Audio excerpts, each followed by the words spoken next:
Welcome my dear students. Today I am going to start the chapter fundamentals of the Python, and this chapter you will learn the few basic terms which is very important for programming in the Python language.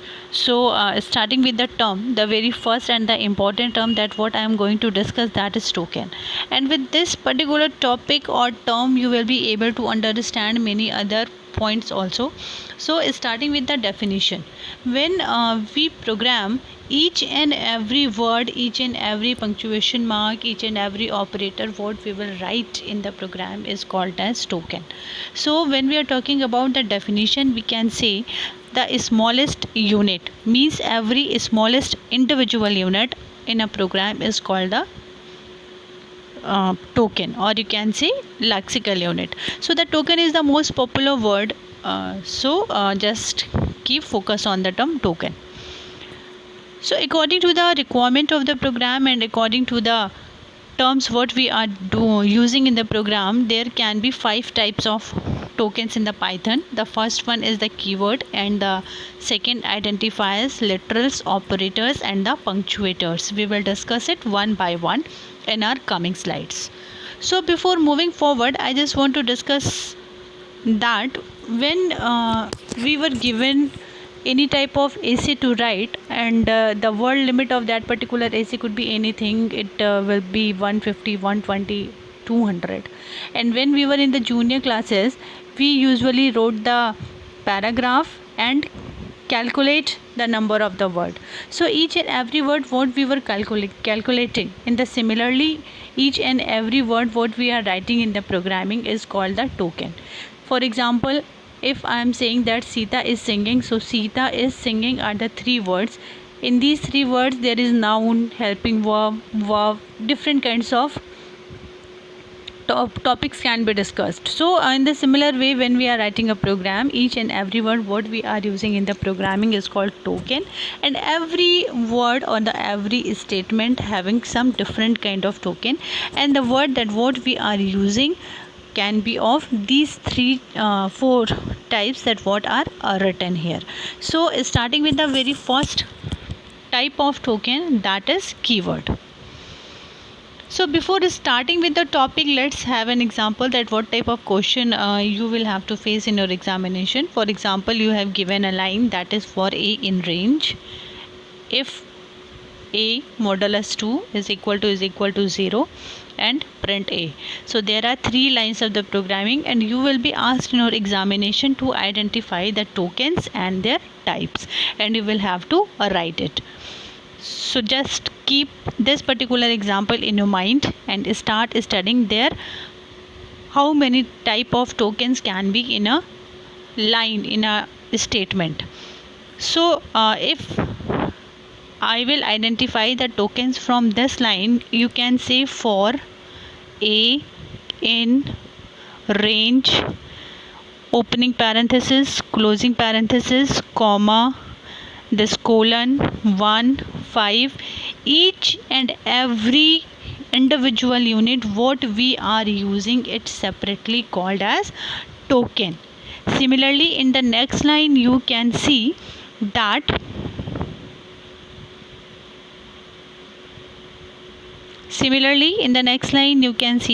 if there is written if a sign of modulus 2 comparison operator and 0, all these are the individual tokens or elements, so that all these can also be considered as the token. And similarly in the third line you can also see that there is a print is a statement, opening parenthesis a and closing parenthesis. There are 4 tokens in this particular line. So you can identify tokens in the similar manner as I told you. So now what type of tokens they are? To identify the tokens, you should know the type of tokens.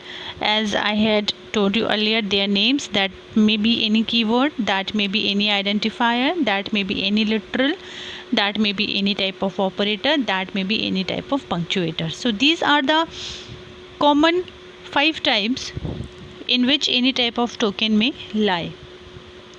Now moving forward, The first term that what I am going to discuss with you all is a keyword.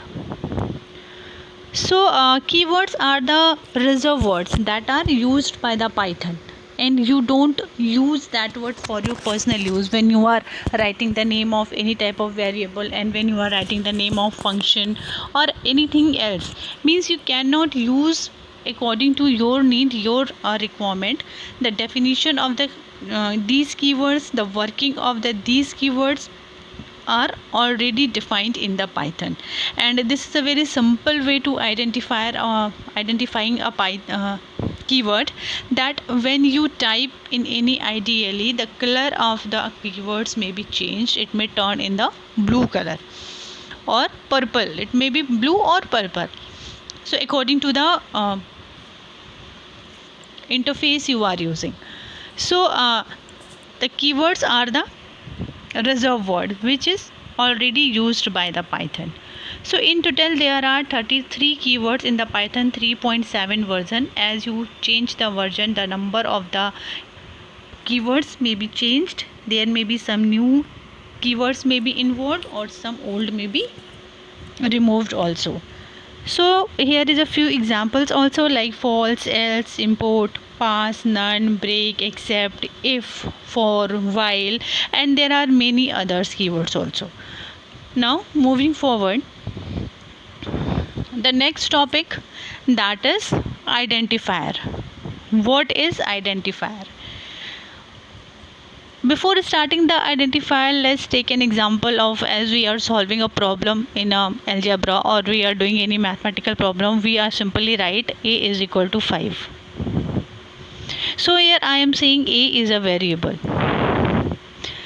In the similar way, if I have to take a variable in the programming and I have to provide it some value, then I will also write any value, any type of variable what you want to take, that is a, it may be b. If I want to store any type of roll number, then the identifier may be roll number. Roll number is equal to 13. So the variable we are using in the programming is called identifier, or you can say any type of data type through which we are trying to program, we are keeping our value, we are storing our value in any particular variable is called the identifier. So there may be some rules of declaring a identifier. When we don't use the rules, it is not a valid identifier. So before starting with the rule, I want to tell you, in the CBSE examination every year you will have a question to identify the identifier, valid identifier and invalid identifier. You will have given some sort of identifiers over there, and you will have to find the identifier, that it is a valid or invalid.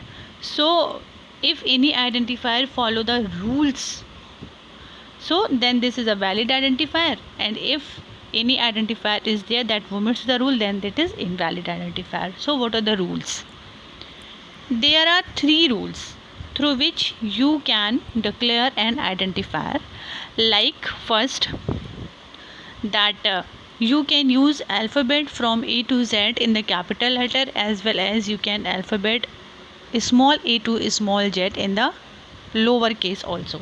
So it means you can use all the alphabet in the lowercase and in the uppercase also, and you can use the number, all the numbers from 0 to 9 when you are declaring any type of identifier. But when you are using the special case, there one more point that you have to memorize, that you can use only underscore. Only underscore can be used while we are declaring an identifier. No any other special character can be used.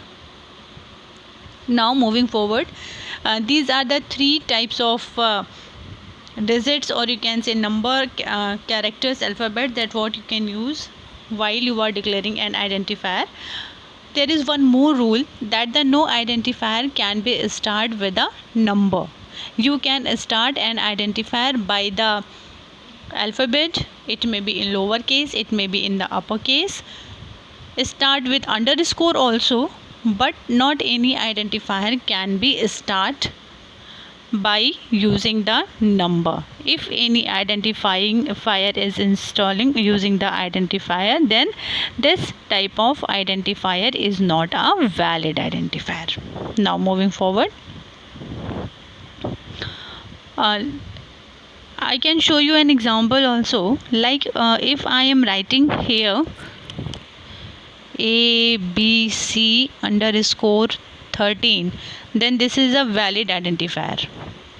Means it is starting with the help of an alphabet, and I am using here underscore. Underscore is a valid special character, and if I am using here at the rate, then it becomes invalid, because at the rate is not acceptable as identifier. Now one more example you can see. If I am starting an identifier like 1 underscore AB, then this is also an invalid identifier, because you cannot start an identifier with the help of a number.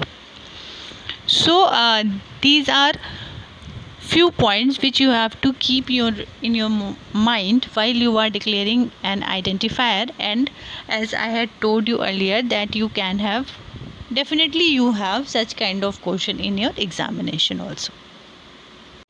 Now moving to the next topic, that is literals. So what is literals? You can say literals are the constant values, means the data item that have fixed values. So in the Python there are various kinds of literals. You can see in the chart also, there is boolean, numeric, string, special, collection, and according to their definition they can store types of values. So that starting with the first value in the boolean type of literal, or you can you say the type of boolean type of constant value, you can store true or false. At the same time you can't store the both. In the single time you can store the true or the false. When you will have to store the any numeric data like 5, 6, 7, 7 point, in point also 6.7, 7.8, then you will be using integer and float. Complex, octal, hexadecimal, we are not using these three type of numeric value in our program. We will be using any integer and float. Integer means the complete value, that what we are using like 6, and when we are talking about float, we are using like 6.7 and other values also. So when we are using decimal point like 10 to the power, then this is called as the floating point. Else when we are using simple number, then this is an integer type of number. Next, string. So what is a string? A string is a collection of the characters. Means when we are using many characters together, or you can say a single character together, then a sequence of the character is known as a string. Like I am writing here A, B, C, then what is this? This is a string. And the Python will identify it as a string when I enclosed it within double quotes or within single quotes. You can also include enclose it between the double quotes or in the single quotes. There may be a single line string also, or multiple line string also. When we will study the chapter string, we will study in detail. And there are collections also. Means when we are using different type of data types like boolean, numeric, string in a form of collection, more than one variable at a single time, then only we are using the collection like list, tuple, dictionary and sets. You will have all the topics as the separate chapter in your syllabus. So when we will be reaching to that particular chapter, we will study it one by one. So this is the type of data types or the constant values which we are going to use in our program as and when required. When you were doing hand to hand practicing, and you will be more compatible or able to use this. So it needs a lot of practice to memorize and how to use it. Now the next topic that what I am going to, that is operator. So we are using operator in our daily life like plus, minus, multiplication, and division. What type of operation we are doing on any number is called the operators. Or you can say with the help of the operator, if you are doing, or with the help of such kind of token through which you are doing any type of computational action. So this type of sign is called the operator. As in this example you can see that there is written 2 plus 3 is equal to 5. In this operation the plus symbol is working as the operator, whereas 2 and 3 is working as the operand. Operand are the variables on which operator works. Means the plus symbol works upon 2 and 3. So then 2 and 3 is the operand, and the plus symbol is the operator. So in the simple sentence you can say that operator are used to following computational operations. The operators can be broadly divided into two categories, that is unary operator and the binary operator. So what is unary operator? When any particular operator is working on a single operand, then this type of operator is called the unary operator, when there is single operand. And when there are two operators, that what we are using in our daily life, then this type of operator is known as the binary operators. So you can also see that binary operator are the most commonly used operator, and we are habitual of working on it. And we have different types of operators according to the need. The very first operator, that is arithmetic operator. Arithmetic operator at we are using in our daily life like plus, minus, division, multiplication, exponent, and many other type of operators are there. So among the arithmetic operators, the two operators that what I want to discuss here, that is division sign and the modulus operator. Now what is the difference between these two signs are that when we need the quotient in the answer, we will use this slash sign, and when we need a remainder in the option, means if we are dividing any number by any other number, then and when we need a remainder in the answer, then what we will do, we will use this modulus operator. So there are commonly 4 or 5 arithmetic operations, and we are all aware of it. These are I think the modulus is new to all. And one more sign is there, that what I need to tell you, that for the multiplication sign we will use asterisk sign, and in order to calculate the power of any two number, for example I want to write 10 to the power 2, then we will write 10 double asterisk sign and 2. When we are using two asterisk sign together, then this is called the exponent operator, or you can say raised to power operator. So this is arithmetic operator, and the next operator is the comparison operator. So the double equal to sign is the comparison operator. So most students are often confused between the double is equal to sign and the single is equal to sign.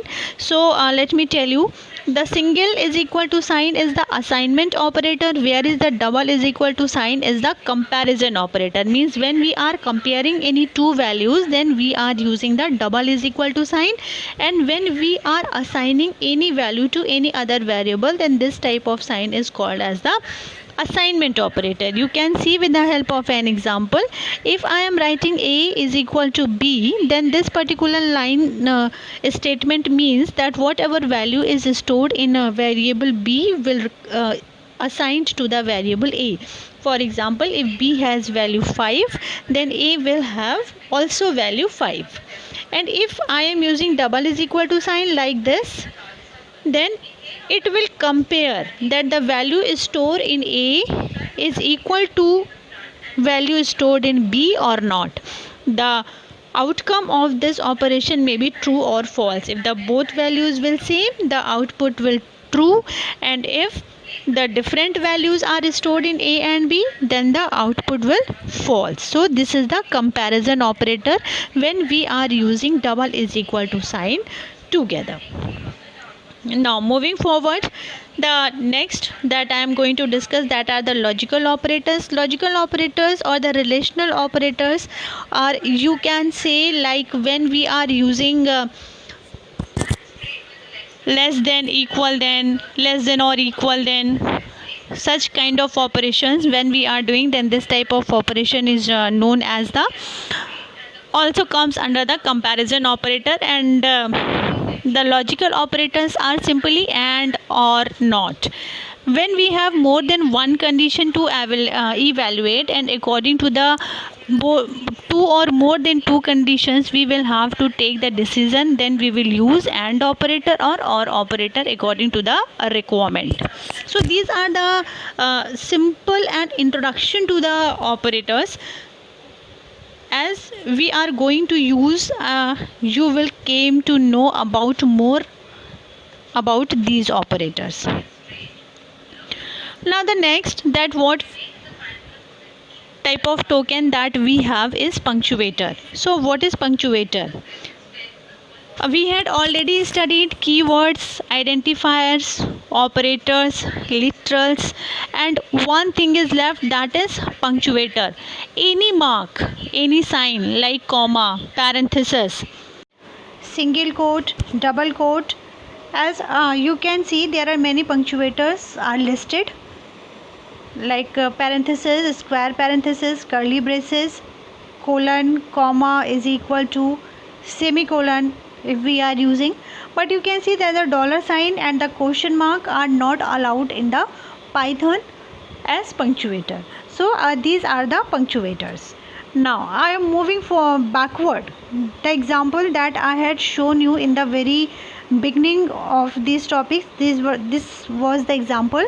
So now I think that you may be able to understand that what type of tokens are written here. For a in range. So for is a keyword, a is a variable, in is a membership operator, a range is a function. These two parentheses, comma and the colon mark are the punctuators. 1 and 2 are the numeric literals.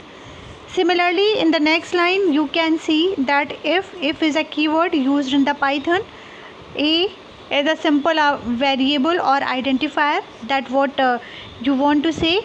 This is the modulus sign, this is the operator. 2 is a constant or literal. Double is equal to sign is the assignment operator, and then again 0, this is the literal. So in this way you will have to identify the tokens. So one more, that the token can be of 5 types, like keywords, identifiers, literals, operators, and finally punctuators. Now moving forward, one more topic that I want to discuss, that is comments in Python, and this is the important topic, and you should know about comment. So the comment has not any use in the execution of the program. So if you are writing a comment and it has no any work in the execution, and so you can say it cannot play any active role in the programming. So why we are using comment in any program? So we are using comment in order to support our program with some line or quotation or some understandable point of view to increase the readability of the program. That why we are using comment in a program. For example, you are in your class and your teacher has told you something, that we are using this logic for this purpose. In the class you are all understanding the solution very well, but after some time what will happen, you will forget that what your teacher has told you. So the comment will help you to recall when you will be read the program again. Then if you had written the instructions the points in the form of comment in a program, so you will be able to understand the logic that time when you were reading it again. So we are using comment. You can include comment in your program by using the hash sign. Before writing a comment, you need to put a hash sign, then write your comment. So when the preprocessor will see that there is a hash sign, the particular line will be not executed by the processor. So in this way, comment has not any active role, active participation in the execution. It is only used in order to increase the readability or to get memorized some points later when you were studying a particular program or any particular coding. Or one more case can be happen that someone has programmed some logic and the program is transferred to you, and in order to increase the understandability by the program so that you can understand by itself, the main programmer has put some comments where it is needed or required, that why this condition is evaluated, why putting some logic like in this way. So comment can be helpful to the programmer for the future users. So this is all about today's session. Hope you will be able to understand the chapter. Thank you.